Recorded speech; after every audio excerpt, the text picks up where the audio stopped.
Masih bersama berita perdana.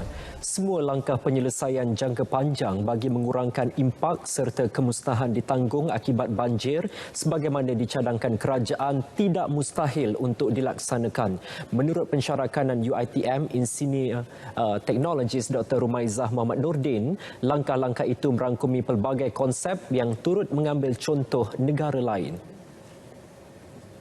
Beliau juga menyambut baik saranan Perdana Menteri mengenai pembinaan lebih banyak tebatan banjir dan terowong dilengkapi pengurusan banjir seperti terowong smart di kawasan bandar berisiko seperti di Shah Alam. Konsep terowong smart itu juga boleh dilaksana dengan skala lebih kecil dan juga lokasi lebih spesifik supaya dapat melaksanakan mitigasi banjir.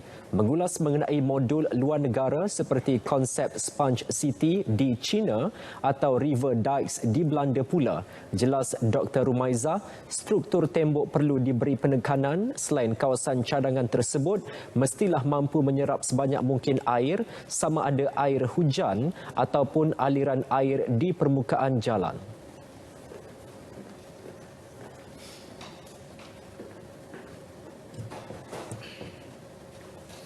Ada antara konsep ini yang jika ingin kita laksanakan tidak memerlukan kos yang tinggi. Mungkin kita boleh improve apa yang kita ada, ya. Dan seperti mana ditekankan oleh jurutera di Belanda mengenai pentingnya struktur benteng mereka, untuk Sponge City ini juga kita perlu tahu bahawa desain untuk satu-satu pembangunan itu perlulah konteks spesifik. Maksudnya, kita tak boleh ada satu reka bentuk untuk semua jenis kawasan. So maknanya jika kita nak buat di Shah Alam ataupun di Kelang, kita kena pastikan ataupun kita perlu mendapat area specific information. Maknanya maklumat di kawasan tersebut, contohnya topografi, climate ataupun cuaca, sejarah meteorologi, ya, dan juga susunan perancangan di kawasan tersebut. Menurut pakar meteorologi Profesor Datuk Dr. Azizan Abu Samah pula, pembangunan lestari juga boleh diguna pakai dalam usaha menangani masalah banjir di kawasan luar bandar.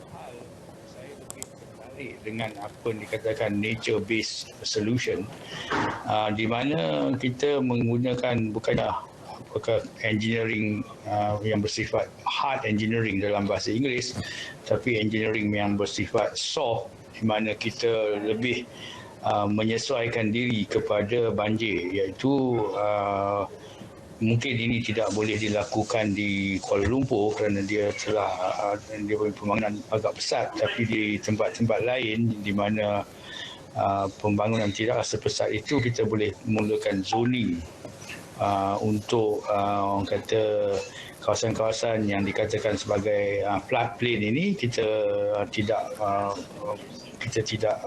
merangsang untuk pembinaan perbandaran dan sebagainya. Jadi kita hidup dengan alam sekitar lah. Kita menyesuaikan diri dengan alam sekitar, bukannya kita melawan alam sekitar. Jadi inilah apa yang dikatakan nature-based solution ataupun orang kata soft engineering. Semalam, Perdana Menteri memaklumkan sebaik operasi pasca banjir berakhir, Jawatan Kuasa Pengurusan Bencana Pusat yang dianggotai semua Menteri Besar dan Ketua Menteri akan membincangkan isu, penyelesaian serta model bersesuaian bagi menangani bencana itu dalam skala besar.